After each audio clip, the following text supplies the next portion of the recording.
Good morning, everybody. We are back. It is the right side of campus, and we are live on a Thursday, September 13th, 2018.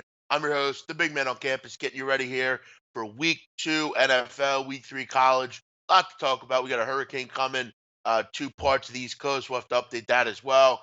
All sorts of things going on. Let me bring in my co host, Donnie Rightside. Rightside, how you doing? The sun came up I can't even believe the sun came up today for me, but the sun set on a very disappointing September in the month is for baseball. But Jeff, we come on here every day. Win, lose, draw, the good times, the bad times. I was atrocious in baseball. Bad beats, no beats, whatever the beats are, Jeff. But the good part about it is, Jeff, the world keeps moving and there's another game every single day. We'll have some fun, break it down. The whole goal is to win some money, Jeff. The sun came up. I'm alive. Let's get after it, man. Can't hide on here, Donnie. Not many people Oh, do God this. damn Not it. many people come on here every day. We come on here, whether we win, whether we lose, whether we draw. It's all got to be in front of everybody here. So yeah, hey, listen, things happen. You got to take it day by day. But we welcome everyone in. Hope you had a great Wednesday evening. Not a lot going on in the sports world Wednesday evening. Just had to sit back and I guess watch baseball if that's what you do. But what did I do? Oh, you know what I did last night? I watched the Gotti movie for the first time. That's your Um, the first time. What about the other one though? You love the original one, no, right? I love the original is terrific. The Yeah. one with Armand DeSante is great, but no, the new one with Travolta. Let me tell you. I mean, look, I know everything there is to know about John Gotti, and it was terrible. It was not good. Don't waste your money on it.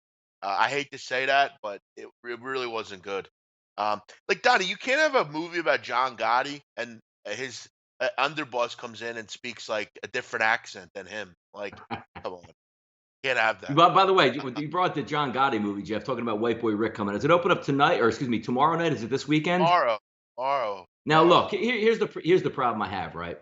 The people that will like the movie are going to like the movie regardless, right? Because you like the storyline, you want to see it play out. And how could it be a bad movie? So, Jeff, I'm watching the local Fox affiliate here, and you know how they always have like movie critics. I'm pretty sure if you put a Yeah. movie critic from maybe 30 years old in that genre or somebody knows about it, they're going to take a look at it a little bit more. So the guy comes on and says, it could have been a really good movie, but it was really boring all the way through to the last 5 minutes. And I'm saying to myself, guy probably went in with no concept of what was supposed to happen, take place, or did he just want like murders every 3 minutes for some action in there? I haven't seen the movie, of course, it comes out this weekend, but I always love the people that get on like national TV with their opinion on it when you could flip it over to somebody else and have a completely different opinion. Like, it No, was that's very average and boring at best. I'm like, how could that movie actually be boring though? You know?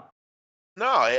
From what I've heard, I mean, people that went to like the film festivals and stuff, they loved the movie. It was very good.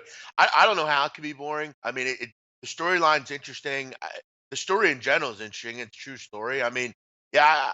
Look, I don't bother with critics. I mean, somebody likes broccoli. I don't. I mean, it's all about opinion, really. I don't ever really care. The critics don't matter to me. But I don't see how the movie could be bad. Yeah, I'm going to see it tomorrow at I don't know, probably 150 or later in the day. So yeah, I'm gonna definitely hit it ASAP. Welcome in all the people in the chat. It was called the worst mobster movie ever. I didn't hear that, Oh but it was wow, pretty gee. bad. It was pretty bad, the Gotti movie. So don't waste tremendous amounts of time on it. By the way, Jeff, also Uh, with talking about some mob stuff real quick there, I'd walk the dog in the morning, wake up early. I usually come in and get a little treadmill work in before the show, take a shower. But you know what I've been interested in, Jeff? And it never fails. Like you go on YouTube and they have like 30 to 45-minute videos on The Sopranos. Like they'll pick out a character and put like his best, stuff on oh camera for the yeah, 30 minutes. I just got through Mikey Palmisi today, and it's just like it makes me want to watch the entire show again from opening, season one, I've first episode all the way through. It's hilarious, man, how much you forget. I've done that many times. I've watched the show. I probably watched that show 50 different times, like from start to finish. Because Donnie, you remember when A&E used to put it on? They used to put it on Yes. it wasn't as good because it was like there was no cursing and stuff. And it But was commercials, man. You can't go gotta go yeah, watch The Sopranos with yeah, commercials. yeah. But no, I've done it many times. Watched the show over from start to finish. It's worth that. Scott Mearback, what's up? Joey Kerr, what's up? Crazy Rocker, Guam White. everybody in here. Welcome in. Let's get into the show here. We started out. Make sure you hit the like button. That's very important. Everyone in here, hit the like button. All 80 plus people, hit the like button. We'll obviously be live the whole show. Make sure you're retweeting it throughout. That's a great way to get it out to people that don't see it on a regular basis. Let's get into some hot headlines here. The Red Sox, 100 wins. How about that? The mighty Red Sox, who seemingly never lose, have gotten to the century mark. And look, I mean, there's still what 18 games left. Can they get to 115? That's the big question. I'm going to go ahead and say no. I think they get to 111 wins.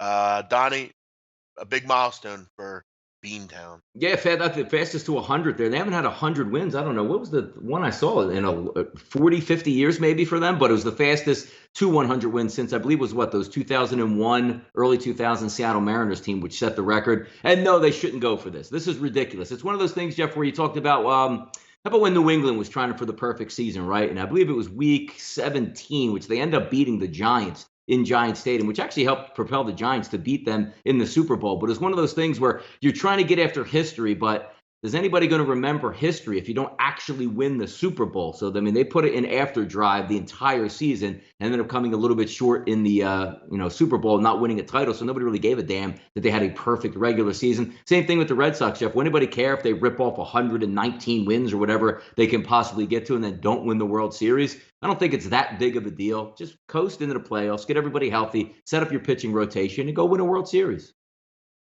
I agree. Yankees, you go from one great team to a team that's not playing well.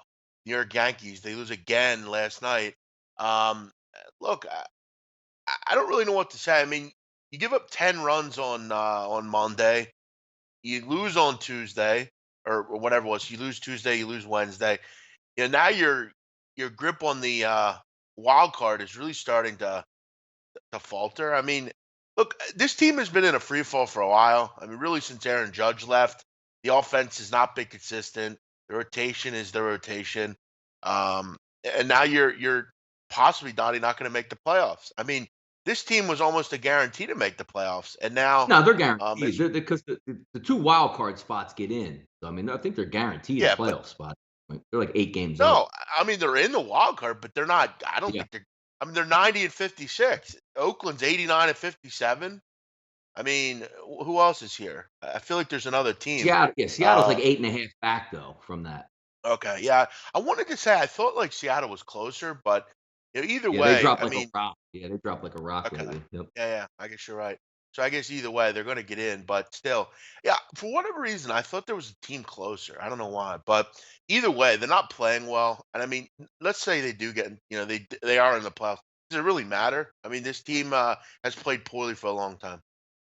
Yeah, and Severino steps up last night and doesn't have one of his awfully bad outings. Actually pitched very well, but you look at the Yankees lineup they put out there was a pretty good lineup, and you say, all right, Jake Odorizzi, we should be able to tag him up for a couple runs there because the old adage goes, Jeff. I would have told you before the game, the Twins are going to score 3 runs tonight. You would have pegged that for an easy Yankee win. But not only was it a struggle for the Yankees, Jeff, they went into the 8th inning without a single base hit. Shoo. Yeah, ugly stuff. My daughter's going to Fenway tonight. Go Blue Jays. She doesn't care. They're probably leaving the fifth. Yeah, I don't know how old your daughter is, but um, Dottie, whether you're your daughter's age or you're a college kid, a girl, or whatever, they don't like baseball too much. Generally, it's go for a little bit, you drink, and then leave.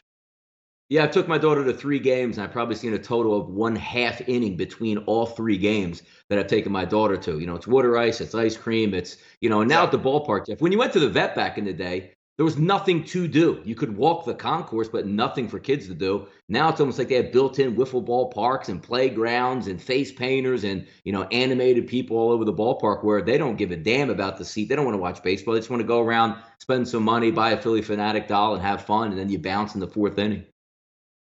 I got to tell you, I met Donnie's daughter. I mean, I saw Donnie's daughter when I picked her at the airport. She loves her father, man. She didn't want to leave. She didn't want to leave. She didn't want you to leave, Nope. Donnie. She loves you. She loves Nope. her. She, She's like, she hey, loves she's like, her hey, father. man, Pops is gone for a couple of days. It's funny too because everybody takes it for granted. Like my daughter gives me a lot of, as anybody out there would have daughters between 5, 6, and 7 years old, it's usually a struggle between the father and the daughter trying to communicate back and forth, not like the mother, but it's kind of funny. Like the minute you're going away or leaving her away, they, got to call you on the phone, FaceTime, and all that stuff. It's an interesting thing. So I know a lot of fathers out there probably watching the chat fully understand that. It's kind of funny, but yes, it's father daughter relationship is pretty cool. Agreed. What's up, Reggie? Don't forget about the Orioles. They're trying to break that. Oh, good point. The 58.5 games back. Wow. What are they up to loss wise, Baltimore Orioles? I don't even. They don't even I put a Major League Baseball team out there every night. I don't know. They're just 104. piling up. Yeah. Now 104. There's still 18 games left. They could lose 120 games. Jesus Christ. I think I was one to say that I didn't think they'd lose 115. So I have what I have 11 to work with here. Uh, I need him to go 11-5 or something. Hurricane Florence bearing down on the East Coast, and listen, I mean, this is a big storm, people. I mean, if you're living in North Carolina, South Carolina, Southern Virginia, I mean, be safe. I mean, you get out of there. Leave.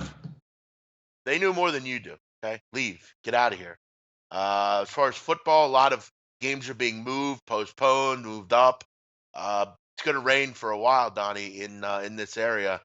You got to feel like hopefully everyone's okay here. Scary Yeah, it feels situation, like it's Donnie. raining and muggy. I don't know what it's going to hit us. I'm watching CNN right now. It says Hurricane Florence Category 2. So at least it's not a 3, 4, or 5 barreling in. But it's still the problem, Jeff, is not really. I mean, the wind's going to create havoc and just the storm, but the rain that's going to be dumped in there, torrential flooding. So that's going to be the problem that's going to work its way through the Carolinas. I always get a kick out of it, Jeff. You see like the correspondence. It's funny. Kaylee Hartung, if that name rings a bell, she used to be the college football Sure. girl, I believe, on ESPN. She's now one of the people that's going to be like, yeah, I'm going to just do a live broadcast from right in the middle of the bay, somewhere in like Nags Head, Carolina, like an idiot. We're out here in the weather. Weather's rain is pounding my face. I can't. Yeah. I read, you know what, Do Jeff? we It's funny really? stories on Yeah. those. You read on like the presser where they come out where the little tricks that the people use, like the people that are out in the hurricane to try to make it worse. They'll like unzip their jacket halfway down to make sure it's really whipping and blowing in the wind, even if the wind isn't even technically that bad. I thought that was pretty cool where everything's animated like that. That's funny they use shit like that. Yeah. The hurricane is bigger than South Dakota. Wow, that's crazy. Um, you're right, big man. I live near South Carolina. It's supposed to be 6 to 10 inch. That's a lot of rain, man. Jesus. I watched Roundtable. You guys are giving Campbell a hard time as an alum of the school and football team. Listen, I don't think we're giving them a hard. I actually said their basketball team was decent. I like Chris Clemens a lot. But I don't know. I can't say I know a ton about their football team. I know they're not one of the better ones. So hey, listen, you're a fighting camel for life. There's nothing wrong with that. Cheers to the Camels. Le'Veon Bell, a no show again. I'm sick of hearing about this guy. Look, the punk. Let James Conner play anyway. I like him a lot more.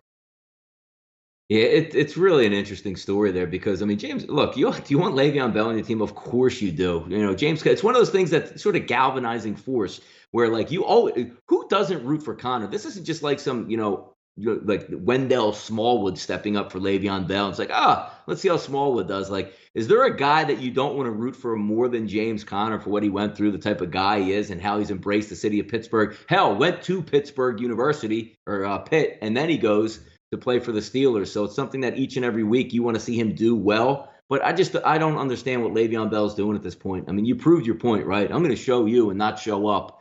Come and get to work with your teammates. People are quick to forget, Jeff. You get in the locker room, you dap it up with your offensive lineman, you go out to dinner one night, you apologize, and everybody forgets and you keep moving on. That's the great thing about sports. Like, we can all forget. Come and help us out, man. We've been boys all the time. We're mad at you. Same as a family member, same as your brother. You'd be mad at your father. Break bread, come in, have some fun, and get to work and make some money, man. Who likes to lose $900,000 a week? Goodness. I still find it amazing that James Conner had cancer and now he's in the NFL. Beat That, it that's and beat it. And pretty, he's, yeah, exactly. Beat it. And then he's still dominant, man. Awesome. that's pretty amazing. I mean, Yeah. we all complain about things. That's amazing. Good for him. Yeah.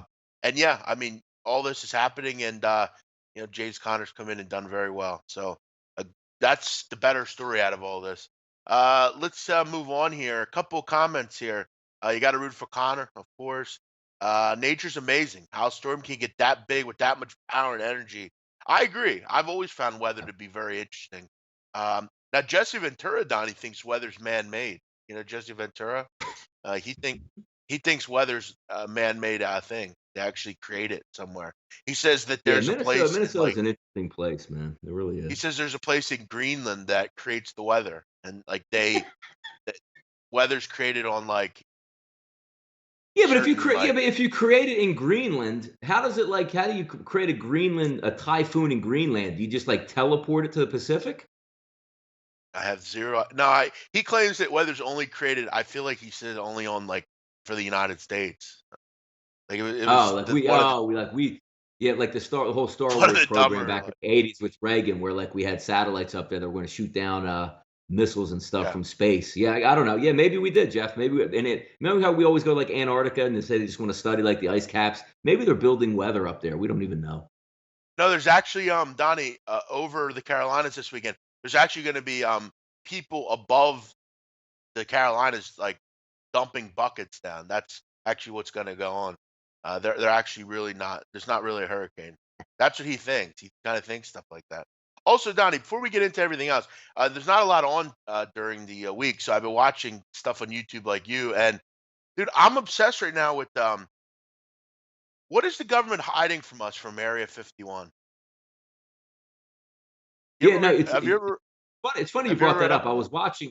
Yeah, no, I was watching the 9/11 stuff where they had George Bush, like a personal recount of how his day went. And I'm always interested, and it ties right into this. Like every morning, the president of the United States get a briefing, and he can ask whatever he wants or get any intel he wants. Like if I and I told my wife, I said, you know what, in the morning, I would say, what are we doing at Area 51? And have we seen aliens in like the past 50 years? I want to know. And they would brief you on it, exactly what it is. You're right, though. That's what always makes me laugh. Like, the Las Vegas baseball team or the 51s moniker to Area 51. But that's one of the places for like the last 30 years of my life that I said, if I could just go there and if something really happened there, just give me a tour. Just show me, like, look, here's what we found in 1942. Here's what we found in 1951. We preserved this creature right here. I would love that. And as president, Jeff, the first thing I do the minute I get sworn in is tell me if there's aliens here.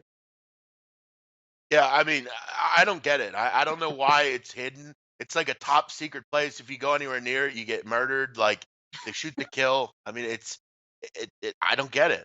Is it a secret? Like, what's going on there? Why are we being? Why is it being a secret?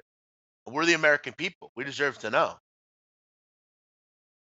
I don't know. No, but you're right. That's Jansen, all. Like the whole briefing, like you can get briefed on whatever you want. Like the president, whatever you ask for, like you get the knowledge on. I would spend like days in there just talking about stuff like, did we really cover this up back in '81? Yep, here's the classified well, files we there's did. a guy that worked for the CIA that was on his deathbed recently. That he basically said what he had saw, and he said that he saw interrogators interrogating an alien for like 3 hours, and he showed pictures of it. Supposedly, Yeah. I don't know how true that is. Jansen Bonzone says it's a grow operation, which that's possible, I guess. That's maybe where all the drugs are made. Um, uh, yeah, that's a good point, Ski Profit. Jesse Ventura also thinks that there's a government like basically like building underneath the Denver airport.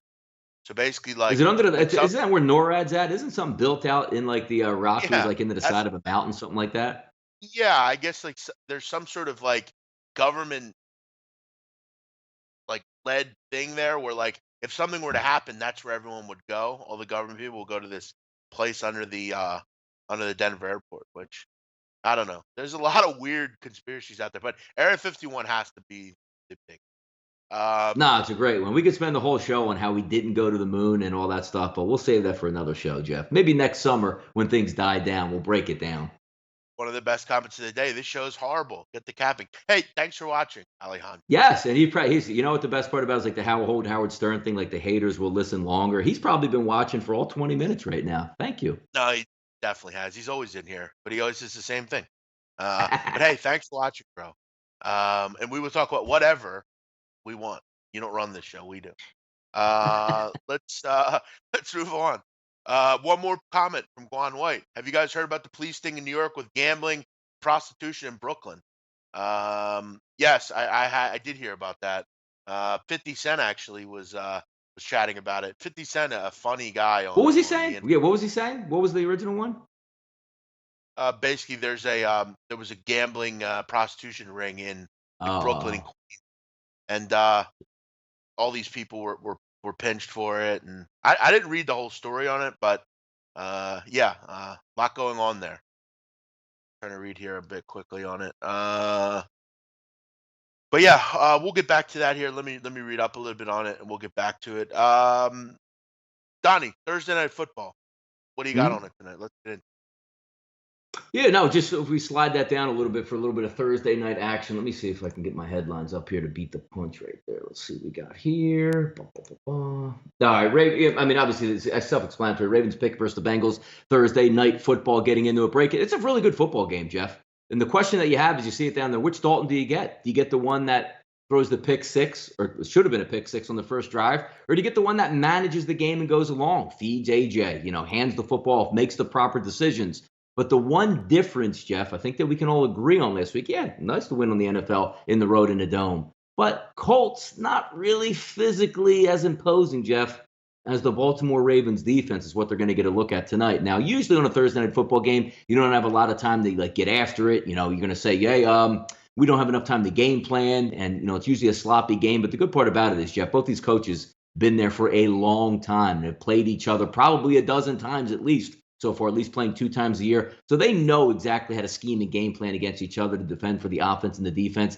Just think Baltimore's a little bit better this year than they were last year, Jeff. A little bit more weapons on the outside, reinvigorated, elite Joe Flacco that we hope to get. The defense looked on point, but sometimes you don't want to overreact from week 1 to week 2 because of how good the Ravens looked. Was it a product of how good they were, which I think played a lot into it, or how really bad the Buffalo Bills were in the rain and they just couldn't get out of their own way? Then you take a look up with Cincinnati and say, yeah, they went on the road and won. But that was a lot of byproduct, Jeff, where this Indianapolis Colts, gave that game away for the most part. But hey, you have to if somebody's going to give it to you, you still have to take it away and run with it and punch that final clock. But I would have loved to have seen the Indianapolis Colts not fumble on their last possession after that first down catch and see if they could have hammered it home, because maybe you would have had a little bit different of an idea about this game. But it is hard to win on the road on Thursday Night Football. But as you heard me talking before, Jeff, multiple times, it's early in the season, so attrition really hasn't set in. You recover a lot easier after week 1 than you do just, say, week 12 or 13, where you have to go on the road and play a quick turnaround. Yeah, for me in this one, I'm looking squarely at this matchup, and I'm saying, how does this game go over 45? I don't know. I see it. I see teams that 3 of the last 4 between these groups have gone under the number. I think for Baltimore, I think the goal now is to maybe pass a little bit more, which I get. But look, I think Cincinnati is a pretty good defense. We all know Baltimore is as well. This is a Thursday night game. Donnie, I remember last year, didn't you discuss unders a lot in Thursday nights? Yeah, no, because again, a lot of the stuff in the NFL, Jeff, is prep work and getting ready for all those looks. It's the same way you would say like cramming for a test. Is it better to have 7 days to get ready for a test, or is it better to have like 3 days or 2 days to get ready for a test? You're right. It's a good point on there. I always would lean, especially when you're talking about, Jeff, interdivision games, because they both know each other so well. Let's just say if this game was, I don't know, the Baltimore Ravens and Garoppolo was coming to town. Well, you don't really have a lot of looks and reads on Jimmy Garoppolo's offense, so a lot to get ready for that you might be surprised. I would doubt, Jeff, that Marvin Lewis or the Baltimore Ravens are going to be surprised at anything either one of these guys throws out on offense. Yeah, I agree. I mean, both these coaches been there a long time. They know both teams. Um, for me, I think it's an under game. I'm more or less looking at that. It's just kind of one of those feeler kind of things. It's one of those knockdown, drag out AFC North games. 17-16, 19-17, 20-17, something like that. 45 is a bit high. I was surprised. I thought it'd be more like 42, 41 and a half. Bit high. I think you're looking a lot at, overreacting that Baltimore is a team that is going to attack, through the air. And, look, they were pretty impressive last week, but that was a game that I feel like Buffalo just quit in, as we know. I think Cincinnati will get after it on the defensive end. I'm looking if I had to play it under the number. Um, Yeah, Native also, Queen, Jeff, let's Marvin. keep in mind here now, real quick on this one. Last year, game two, similar scenario, right? Home game for the Cincinnati Bengals. You remember when they played the Houston Texans, who started Deshaun Watson for the first time in that game? That game, Jeff, ended up 13-9 week two. So a little bit maybe of background in MO where Cincinnati's low scoring Thursday night, and you had a game two at home. Same type of scenario, same type of tough defense, right? Houston Texans last year, and they got the Ravens coming in. So let's see what we get out of this one. Native Queen, Marvin always loses ATS at prime time. That's good point. I mean, he has had a poor record in his career and in the playoffs in prime time. Good call. Um, Native Queen, stop yelling. Someone saying stop yelling. I don't think she's yelling. I think she just uses capital letters. I don't know. Yeah, Hunter Hill, Donnie.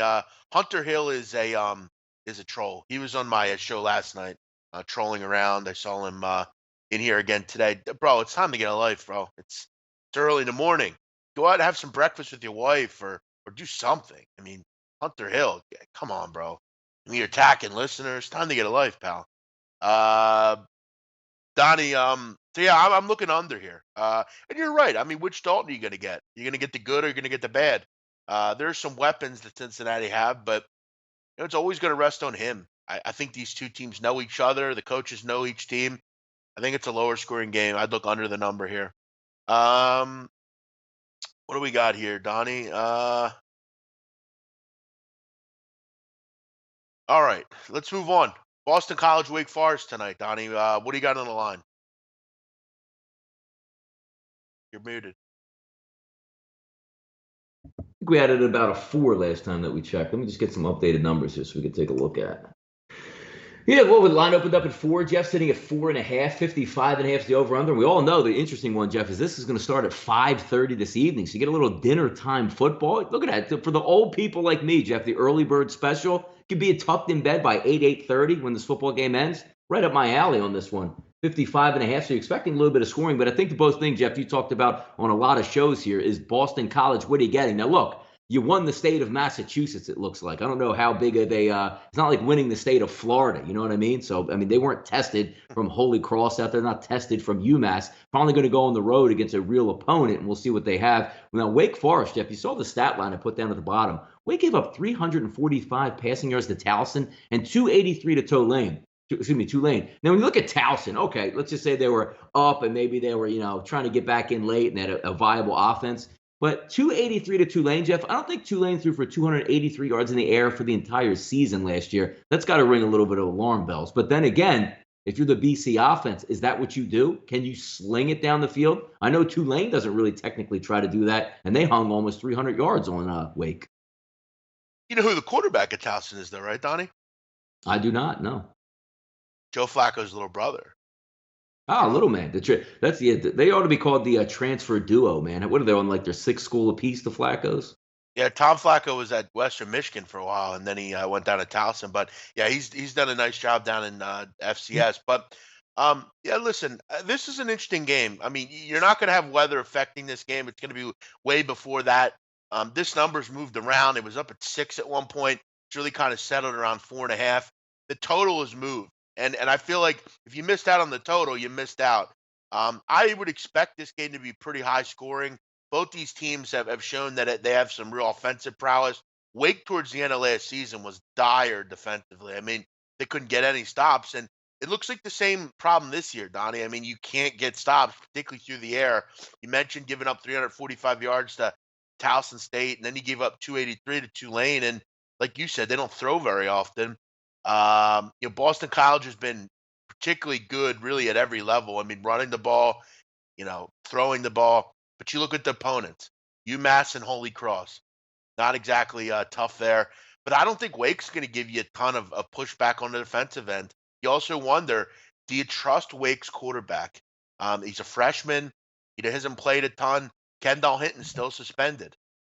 But then I say to myself, am I really ready to look at Boston College in the favorite role? Then I say to myself, well, maybe I am. I mean, they've covered 2 this year so far. They're 8-3 in their last 11 as a favorite. My guess here would be points. I think for Boston College, I think they know they're going to have to put some points up in this game. Wake is generally a pretty good offense, no matter who they play. Look, are they going to put up 600 plus yards a game? Didn't you see? No. But I think this is the game where they do give some points up. At any rate, they still gave up 20 to 21 to UMass. I'm one to think that Wake can get into the 20s as well. I guess gun to my head, it's crazy because I don't really want to take DC as a favorite. I've said that all week, but if I had to do it, I would. I think the best play is on the over, but the number's kind of gone. I think a lot of people butchered this number once they found out there'd be no Yeah. hurricane. No, you're right, and I want to get into this because if you remember last year, this happened in a similar situation where if you're trying to read the weather, where sometimes you can get the rug pulled out from you. I actually think, Jeff, it was a Tulane game last year. Correct? Like I don't remember who they were playing, but there was some really bad weather headed into New Orleans, and they moved the game up, Jeff, to like a 10 a.m. from like maybe a 2 or 3 p.m. start. And that allowed them to play weather free, and they scored a ton of points in that game. If you take a look at this one, when you were trying to read the conditions, and we talk about this a lot, there got down to a 49, Jeff, September 10th at 5 p.m. because everybody's saying, I'm going to get out ahead of this. This game's going to be played in awful weather if it does even get played at all. So I'm going to bite and drive this number down to 49. Well, what happens? They move it up. The storm's not going to have any impact, and the line jumps over 6 points. So if you're left holding that bag at your under 49 because you tried to play into the weather, when they move these games up, it doesn't say we're off the board now. You still get that number, and now they're going to play weather free, and you got stoned for the extra 6 points in that. So it's always interesting when you're trying to jump the gun because they can change this game time and get outside of the weather because they don't really care about the fit. They just want to make sure this game is played. They don't have to make it up at a later time. Teams don't lose money. They're already factored in. There's no extra bye weeks down the road. But that's one time where if you jump the gun, you can really get beat on for that. Yeah, I think you make your points you made about Wake giving up all those passing yards definitely concern in this game. I mean, they haven't been able to get stopped seemingly for a long, long time. So yeah, I would probably lean over the number. Donnie, I wanted to discuss something here. I don't really care generally, but I got a problem with this comment. BMOC brings this show down, motherfucker. No, I'm serious. I've worked a long time to get this show. I've done a lot of stuff. I've done a lot of shows. I've been doing shows on this channel for 4 years. I bring the show down? How dare you? We have a good chemistry here. Donnie and I work well together. We're friends off the table. Donnie does shows with other people. I do shows with other people. We're not going anywhere. In fact, we're only going to get stronger over the next 2 weeks. And again, like always, all you people that bring me down or try to bring me down You will people. fail. At what point will you people understand that you're not going to bring me down, you trolls? I love you. I love reading these comments. They make me laugh. When I have a bad day, you know what I do? I go on the internet and I read your comments. They make me laugh. They bring me joy. I love it. They feed me. When will you people understand? Trolls, you don't bother us successful people. We don't care about it. It only makes us stronger. But I will say, to say I bring this show down, I've worked hard to do this. I do a lot of shit, bro. Something you couldn't do. And the fact that you're sitting there watching me, not watching you, testament of what's going on here. So keep doing it. Keep saying all you want. Doesn't bother me. I just keep getting stronger while you keep watching me get stronger. So I wanted to And say that, Donnie. yep, to back up that comment, and yes, Say brings a big man's mic is never muted on there, which is a good point. But I agree with the caller. I agree with the guy in the chat box, Jeff. You do bring it down. I mean, you bring me down Yeah. every time we do a show. Like I'm excited to get on. The minute we go live, I'm like, here comes BMOC.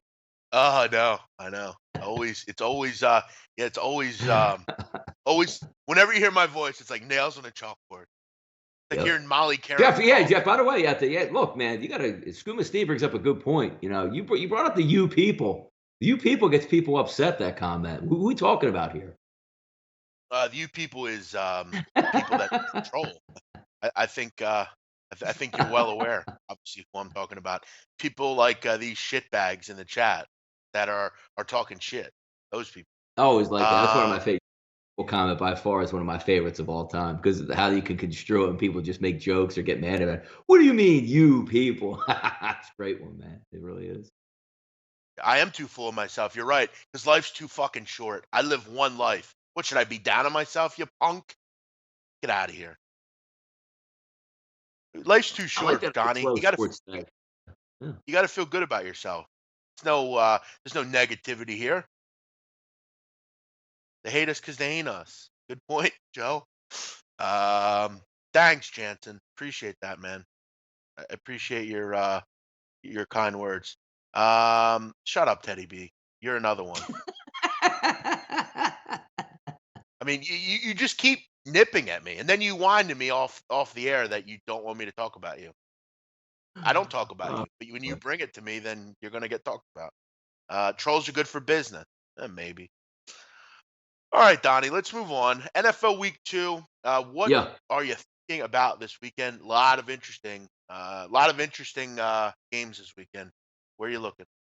No, slide it down because it's more like when you look at like the week 2 updates. I mean, we've gone. Everybody's already by Monday morning. It seems like by noon, you pretty much have your games mapped out, and the games that you want to talk about. But I think it's kind of interesting here when we look at like the week 2 updates on like injuries and banged up rosters because we're only like we're one game in where some of these guys barely have taken any snaps. I know you want to look towards the AFC South. There are a lot of teams going through a few things. Look at the Carolina Panthers. Losing a key offensive lineman, losing Greg Olsen this early. It's week 1. Like you get attrition all through the season. When you're losing key impact players week 1, it only usually gets worse for you in the NFL. Look at the Tampa Bay Bucks. Is Grimes going to play their best cornerback? Hargreaves already hit the IR at this point. JPP wearing a super fat knee brace that doesn't know if he can even play this weekend. Not the greatest thing going into the Eagles, who do have a mini bye and coming in relatively healthy. I mean, they didn't lose anybody from week 1, but you're not going to have Alshon Jeffrey, Carson Wentz back for this one as well. But and then the Atlanta Falcons, Jeff. You want to talk about one of the best cover linebackers, Deion Jones going down, and then a Pro Bowl safety on top of it, Keanu Neal already out week 1. Mash unit out there. So always, I can't stress it enough in the NFL. And then you look, Aaron Rodgers' knee. Check the lines on Tuesday, Wednesday, Thursday, because Tuesday most teams don't practice. It's usually a day off unless you have some bye week and you get some work in. But Wednesday, Thursday, Friday, there are practice reports that come out relatively quickly in the afternoon to see the participation levels and what's going on in practice. Like, I wonder why this guy's not practiced, because the NFL team's going to be very coy Monday, Tuesday. They don't have to tell you about anything or who's hurt or getting treatment. But in the NFL, if you don't practice, if you're limited, you do have to have that denomination mark on you. It'll be interesting to see, Jeff, how Aaron Rodgers performs. Love the way he did it in the second half versus the Bears. But now we're going to get another elite defense out there. And is he going to be ready to go? It'd be hard pressed for me to think, Jeff, that Aaron Rodgers is going to sit this one out versus Minnesota. Yeah, agreed. Remember what happened last time he faced Minnesota, Donnie? I feel like I remember correctly. Yep. He got knocked out of the game. That Throw was the the way on the Lightning bet cart. game, Donnie. Remember? That was the Lightning bet game I had. Oh, that's Uh, right. Yes. Didn't work out well for me. If I could talk about one, Donnie, which someone's asking about Old Dominion and Charlotte. That's not today. I don't believe. I don't believe that's. I think it's tomorrow. I want to There say. is one today. No. I think they moved that up today because it's not on my odds board. But if you go to like ESPN.com, Jeff, it does show today. Okay, we'll get to that here towards the end of the show. Yeah, Donnie, I'm looking at Washington, 262, Washington, back at home here. The Colts out of the dome, out of those friendly confines. Listen, the Colts just again found a way to lose a game the other night. They were in control, but they weren't totally in control. It seemed like at some point, the Cincinnati Bengals are going to make a comeback. Still the same problem seemingly for the Indianapolis Colts. Not particularly good stopping the pass. They're very limited. I mean, as far as Andrew Luck's great, but I mean, you just don't have a ton to work with there. I was impressed with what Washington did. Uh, Donnie, do you buy into Washington? I mean, I will say, I mean, they were very good defensively, but they seemed to kind of fall off offensively. They kind of got it going, and then after the second quarter, you didn't see much again out of Washington. Are you safe to lay this kind of points with the Redskins? You know what? I'm still catching up to get through that game, but that is a great point you make. And the reason that I like the point you make, Jeff, is because isn't that Alex Smith's MO for his entire career? Look, give me a little bit of a lead. I won't extend it, but I won't hurt you. If the other team starts coming back and gets close, I have the ability to lead us on a touchdown drive or a field goal drive. That's the one thing that Alex Smith is fantastic for in the regular season. You know, each and every game, Jeff, typically an Alex Smith team, Andy Reid, when he coached him under Kansas City, now being over with the Washington Redskins, they're going to be in every football game because he's not going to make that mistake. He's going to dink, dunk all the way down. And if they have a lead, he's going to make sure he doesn't, oh, look, 1-on-1 coverage out there. If I throw it up, we might get a 50-yard play. But if I throw it up, it might get intercepted or incomplete. I'll dump it down to Thompson out of the backfield and get a 5 or 6 yard gain, and we'll keep the sticks moving. That's Alex Smith's career MO. But now you're looking at a difference. Last week going in, Jeff, you just had to win the football game. Now you basically got to win the game at home by a touchdown. I love Washington Redskins' offensive line. It's one of the better offensive line in the league if it can stay healthy. The same thing that we talk about Jordan Reed. I was very impressed with the game plan that Washington had last week, but also you get a sort of, that feel with the Ravens. Are the Ravens really as good? Were the Bills that bad? Was Arizona really that bad last week where no matter what was going to happen in that football game, Arizona couldn't put the pressure on Washington to force them into mistakes because they just had to sit back and basically bleed the clock out in that game because there was no chance that Sam Bradford was going to move the football and do anything against the Washington Redskins. So that's the MO I have here. I think you get a little bit of overreaction where now the Skins all of a sudden close to a touchdown favorite here. Yeah, it's an interesting game. Another one I think Donnie we always look for is kind of those games that don't make kind of a ton of sense, and there are a couple. I mean, I think Buffalo's kind of in those wavelengths. I mean, I think back at home, Donnie, a much different game as far as weather's concerned. You got Josh Allen as your quarterback now. You have a defense that I think is better than what they let on. I just really believe they quit in that game, and they did. They quit. I think it was clear. The question is that something you can back going forward? Because you don't want a team quitting in week one, but now you have a quarterback. You have some players there for the Bills. I'm one to think that going across country, I mean, the Chargers may win, but I mean, I don't know if they're going to win by 7 points or more. Also, you look at a game like, are the Arizona Cardinals this bad? Are they 13 points bad? That's a big In the number in week division two in the game. NFL. Yeah. Yeah, right. That's a big number in any game, let alone a division game. What are your thoughts on those two games? Yeah, no, you're right because this is why I like to sit it out till week 3 because there's a lot of fake things that you see with your eyes and there's a lot of corrections that go into it. Look, these are all professional athletes, Jeff. As bad as the Buffalo Bills are, I doubt they're going to get smashed by 40 points every single week throughout the rest of the season. And again, you're talking about a job market here in the NFL where people's jobs are on the line. Coaches, scouts, GMs, quarterbacks, players. You can't perform like that and stay in the NFL that long. So a lot of correction goes on. The same thing with the Chargers. They sort of bled that game. And look, Kansas City looked good in that football game. Tyreek Hill was amazing. They had a perfect game plan scoped out, and they fed off of the Charger mistakes. Now that game ended up a little bit closer than what it actually should be because I thought the Chiefs were clearly the better team in that football game. But now you got to come all the way across to the East Coast. You're going to play a team that's going to be upset. You don't think Sean McDermott in there is leaning on his players all week long, telling them how unacceptable this is? You better be in your playbook, and I expect a better performance in front of the home crowd. You know that's going to take place. And anywhere in the NFL, typically, Jeff, when you go on the road, it's hard to lay 7 points on the road. It's hard enough to win on the road, but then let alone win by double digits. This is one of those games where you want to see, are the Chargers for real? Are they the same old Chargers, right? How many times have we seen the Chargers MO the past 6-7 years where they just self-inflict the wounds on themselves continuously? Now, Josh Allen getting his first start, it's one of those things where I'm not going to be involved one way or another. Even if this was week 3, a rookie quarterback getting his first start, I'm not really interested in backing that team because I don't know how he's going to perform under fire. They put him in an awful situation, Jeff, last week, no question about it, in the rain, down already, and I'm surprised he didn't get himself killed out there. The other game, the Arizona Cardinals game, in division, 14 points. Look, we all saw on Monday Night Football out there the big win by the Rams. But if you really get into the details, Jeff, can we not forget that the Rams are down 3 points at the half? I mean, they're a mortal football team. It's still early. Are they better than Arizona? Yes. But Arizona looked like they had no punch in the fight. And you know Sean McVay, Jeff, he's not going to lay off the gas pedal if he has one team down. I don't know what Bradford's doing out there. Is it time to go to the young kid? Do you give Bradford a couple drives? It's an interesting one, but no shape or part of me, Jeff, would ever be laying 13.5 in an NFL game. No, it's kind of ridiculous. What other ones do we have here, Donnie? But Patriots down. Before you get to a game, Jeff, we'll get to a couple more games. I just want to talk about, you see things down there with Tyrod and Darnold. Not so much the game itself, Jeff, but I wanted to ask you this question also. Like, I don't think it's a very good move for the Cleveland Browns to continuously have Tyrod Taylor. I think it's time to move on, let the rookie play. And even in this environment, I just, if Tyrod Taylor, Jeff, goes 28 for 33 for 345, three scores, and no interceptions, I'll stand corrected, even though he's going against a bad defense. I just don't think he technically has it in him. But it's one of these games where, let's just say if New Orleans is pissed off, we got the Browns coming in, we should be able to do whatever we want and mop the floor. And let's just say they cover the 8.5. They win. Let's just say they win the game by 14 points or 10 points. Is this a game where you look at and say, if Tyrod Taylor doesn't go down and shoot it out with Drew Brees, do you make the change, Jeff, to week 3? Is there any point in starting the season 0 or I guess they had a tie, so 0-1-1? The point of sticking with Tyrod Taylor is what?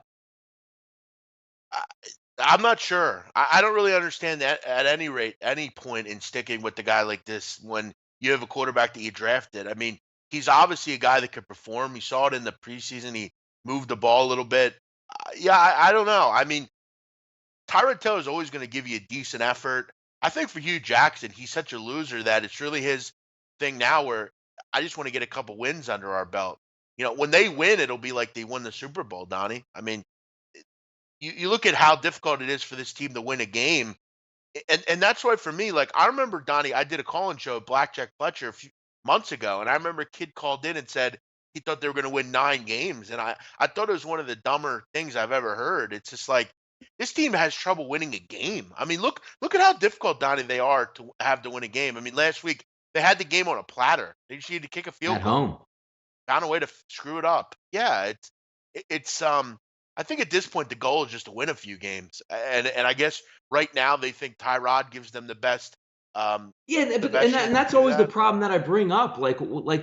Just be like I don't improvement for Hugh Jackson is like 3 wins and they can like throw a parade for him, but it's not the point of the Cleveland Browns season this year is not to pick up a couple wins. It's to get your quarterback in place and see if he can play and let him take advantage of no pressure situations where we're not going to the playoffs, we're not going to win a Super Bowl. Go ahead and learn from your mistakes and play. That should be the MO of the Cleveland Browns season, not picking up 3 or 4 wins or getting the 5 wins with Tyrod Taylor. Look, Tyrod Taylor's an NFL quarterback. But to me, he's not a starting quarterback. If I have Tyrod Taylor as a backup, I'm in really good shape because he can go out and be competent and lead you through 2 or 3 games. I don't want Yeah, Tyrod but the Taylor as my problem, quarterback for 16 games. yeah, but I guess you look at the switch, the flip side of it, and say if Baker Mayfield goes out and struggles here, then what do we do? I Yeah, mean, but that's the whole point, though. You almost I want him think to I struggle. You know know, what I mean? You I want him hear to get you. out there and rip it. And like if he played this week in the dome, Jeff, let's just say he went, I don't know, 26 for 44 with 3 interceptions and 2 touchdowns. But you let him get out there, get his feet wet, and sling it around. I think it's like the perfect situation where I think I New Orleans obviously is going to put up their points. I would love to see Baker Mayfield go out there, swashbuckler, and just say, I'm going to let it rip, and I'm going to make mistakes, but I'm going to see if I can make some big plays here. and this is why you don't have Hugh Jackson as your coach because you go into this with a new quarterback, a new lease on life, but yet you still have the fucking cock blocking coach holding you back who's going to want to go out and get wins to save his job. But I don't think it's in the best interest of the team. I know they want to win in Cleveland, but you did everything. See, you did certain things right here, but you didn't get rid of Hugh Jackson. It's like the writing on the wall is the elephant in the room is Hugh Jackson. He's the fucking cock blocking guy that's cock blocking your future here. It's him. You have a quarterback, let's say now. You think he can win. You think you have some pieces now. Problem is the Hugh Jackson. You need to get him out. Until you get him out, he's going to fight to win games, and you're going to want to fight to see your future. But that's how stupid they are, Donnie. They think that they can win games. Um, Peterson, or this is an interesting comment. Peterman never got a fair shot. Just saying. Look, I don't know, Vitalis. I'm not sure what you were watching, but I mean, I saw him got a shot, and he threw 5 interceptions his first game, and I mean, he was pretty horrible on Sunday.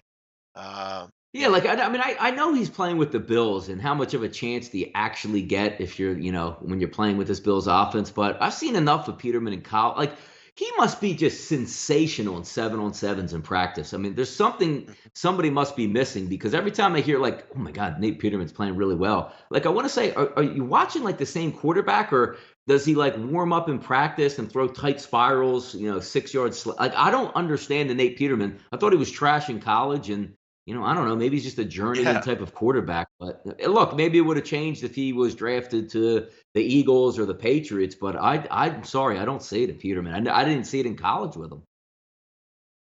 Giving out the Bills was more of a number play. It doesn't. I don't really doesn't really have a lot to do with who's playing.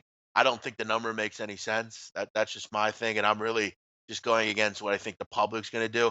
I mean, you look at. I know the public probably hasn't bet these games yet, but Donnie, you watch on Sunday. This line will be 6.5 probably or 7, and it'll either go down or stay the same. And it will all week. You'll say to yourself, "Why isn't that line moved?" I mean, no one's betting the Buffalo Bills. People love the Chargers. That line will stay the same. That's your false flag play right there, Donnie. The It's Buffalo David Bill. Hutton brings up a good topic out there, Jeff. Browns lose the next two. Jackson gets fired, and Haley takes. I would love Haley to take over that team. You can Yeah, almost see like there's a. Can't you see the mutiny? Like when you watch, you're watching like the beginning of a hostile takeover between Haley and Hugh Jackson, where he's probably saying in well, the it's back of his clear mind, they like, "Are we really running the team like this? Like, are we really running this team who it's doesn't win clear any they don't football like game?" yeah, it's clear they don't like each other. And listen, I look at this team and I say to myself, and I see you, Jackson. I think like, how the hell is this guy a coach in the NFL? I mean, seriously. I mean, Jackson or Haley seems to command the team a lot better than Hugh does. Hugh's a clown. I don't get it. And yeah, Donnie. Sometimes we have to come up with 5 quarterbacks that you wonder how are in the NFL and what they're doing exactly to get starting jobs. Because Nate Yeah, maybe Peterman's it's like the backup. Yeah, like if you're like the second or third quarterback, maybe like the coach uses that and says, they're just good guys I like to talk to. Like, because head coaches and quarterback coaches, you have a small quarterback room, like maybe 3 people. So maybe you just keep like the starting quarterback around. Just have 2 guys that just get along and do their job and keep charts very well. I guess maybe if they do that, because if you had a guy who's a little bit talented but a head case, he shows up late, he doesn't want to do the chart work. Maybe just because you're a nice guy, you can get that second, so you can get that backup job or that third, quarterback job. Maybe another Nate's a guy in the great guy. NFL. Yeah. Another guy I wondered, Donnie, how's he in the NFL? PJ Walker from Temple. What, is he even on a team? Yeah, how's he in the NFL? I mean, I saw Maybe the guy because so it many does. times.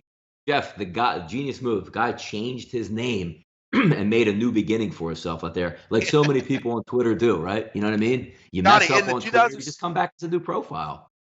in the 2017 draft, take a guess at where he was rated quarterback wise, I don't even like know. Like we're out of like 50 last quarterbacks. He 48. was 32nd. Oh, and by the way, he was waived by the Colts, signed to the practice squad the next day. So he is partly in the NFL. Yeah, I All don't know right, why guys. it's practice squad. So yeah. Yeah, no, it's crazy. All right, guys. A couple people asking about Old Dominion and Charlotte. Hmm? I'll tell you, you got a pretty low total in this game, and I think a lot of it has to do with Market's inability that Old Dominion can move the ball. I'm one to think today they get going a little bit. I think Jeremy Cox will be important to this offense getting going. Still a power running back, still can put up some yards. I mean, this Old Dominion defense, Donnie, they're giving up 540 yards a game. It's hard to think that you're going to put a total out there at like 45 ish.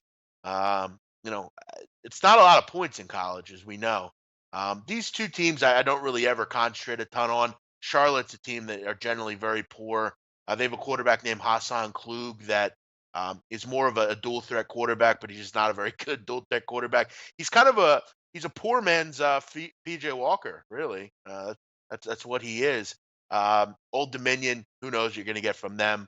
Um, Sometimes, guys, I think we have to, as a community, think and remember that just because the game's on TV or it's on doesn't mean you have to bet it. My advice here, if you're at work, you're looking for action, um, go to the guy next to you that you have lunch with and say, listen, let's do something here to gamble today. Let's stay away from Old Dominion Charlotte.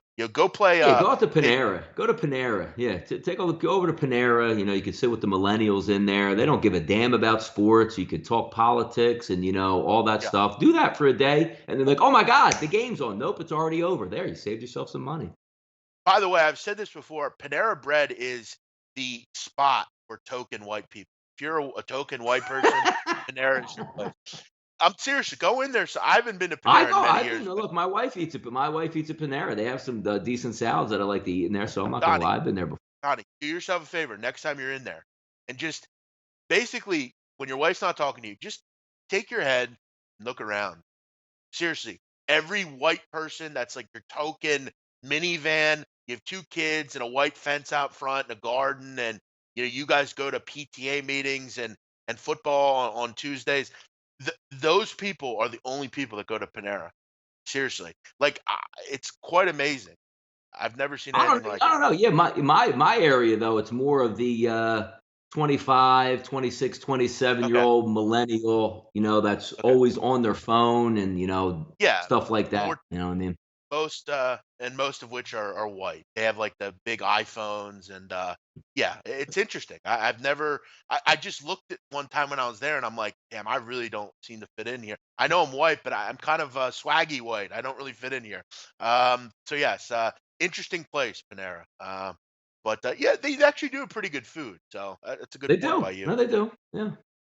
Um, Settle down, Tiger Bob. Um, okay, that's your daughter likes Panera. Nice. Donnie, I didn't know. No, yeah, You you said said the French toast bagel or whatever. That's my daughter's go-to when we go there. He's on to nice. something, James. No easy. Under Old Dominion Charlotte game was 6-0 last year. Let's cash. It was 6-0 last year. Saying okay. Well, yeah. I mean, again, this is this year, but Yeah, I lost that game. Yeah, I lost that game. Thanks for bringing that up there because the late field goal try was missed. I believe I was covering 6.5 in that game. I want to say the line was, or maybe it was 7 at that oh, point, and really? a flanked field goal. Oh yeah, yeah, oh yeah. I remember that game quite a That's bit there. Hassan Kluge, like nobody could do anything in that football game, and all Old Dominion did was spoil chance after chance after chance, and then as you know, you get that one final chance out there, and you can't do jack with it. Yeah, that was it. Thanks for bringing that up. yeah. I didn't. I'm only kidding, Tiger Bob. Say whatever you want. I'm just breaking your balls. Um, what do we have here? Did you guys see the Bleacher Report of Sean McVay? Yeah, he's a smart guy, very smart guy. He can remember a lot of things. Actually, reminds me of me. I feel like Sean McVay and I are a lot. We're both really smart people. We're just intelligent. We remember everything. I mean, but remember, Sean McVay is trying to be me. I'm not trying to be him. He's a lot like me, Donnie, right? Sean McVay. Just, Yeah, just well, yeah, you guys remember. have a lot of similarities. Two Yeah, good-looking guys, young. yeah, yeah. I, ex- ex- and astute, intelligent. What more can you ask for? Um, yes, good point, Farge Kramer. Actually, good point, Donnie. Actually, since 1742, Donnie, the under sit 72% of the time in Charlotte and Old Dominion games, according to Big Al McMurdy. So, Yeah, Old uh, Dominion was big in the Revolutionary War, so there would be some yeah, it was statistics dating actually back to there. Right. good point, Donnie. It was actually the uh, first school in Virginia to get its independence. They were the I first. believe Old Dominion football, Jeff, was birthed in Jamestown back in the day, so they were getting it popping early in football. So Yeah, Johnstown was it? they Johnstown or actually called Old Jamestown? I think Dominion. it's wrong. They called Old Dominion because the Dominion was the county line and where everyone met. And they just created a college right there. So, yeah, that's what the Dominion was. So they called Old Dominion. So good work, Forrest, getting that info. 1742, definitely relevant to today. Everyone have a great day. Thanks for checking us out here. It's about 11 o'clock. That means we have to go. We'll be back tomorrow, Football Friday edition. Enjoy Ravens Bengals tonight. I lean under. Donnie, what do you lean in this? Yeah, no, I mean, I don't think there's a bad idea there, but you know what? I'm going to buck that trend because it's not late enough in the season where true attrition is set in. I want to buy that the Ravens are a little bit better than Cincinnati right now, Jeff, and we don't have to cover 3.5. You just have to win the football game. I'm going to go against my true instincts here, Jeff, in week 2. Lay on the Ravens a little bit. Seems a little bit public, seems a little bit cachet at this point, but I want to say there's a lot of truth to the Ravens being a better football team overall to start the season than Cincinnati. I'll lean that way right now. How about that? Uh, Thomas Jefferson played starting safety at Old Dominion. Good point, Hut. Yeah, Forgot about yes. that. Yep. Uh, Yeah. yes. I believe Huge. George If you remember Washington. that, if you remember the game back then, Jeff, with that Thomas Jefferson play, knocked out. Who's the Benedict Arnold knocked him right out of the game, man. So there Yeah. you go. And that's a good point. Jets and Bonzo, my son's being recruited by baseball coach, and good for you, man. Congratulations. That's always awesome. Someday I hope to Yes. have a son. Hopefully he's recruited as well for that kind of stuff. Everyone have a Hmm. great night. Thanks for checking in. We'll see you tomorrow here in the right side of camp. Have a great day. Bye bye.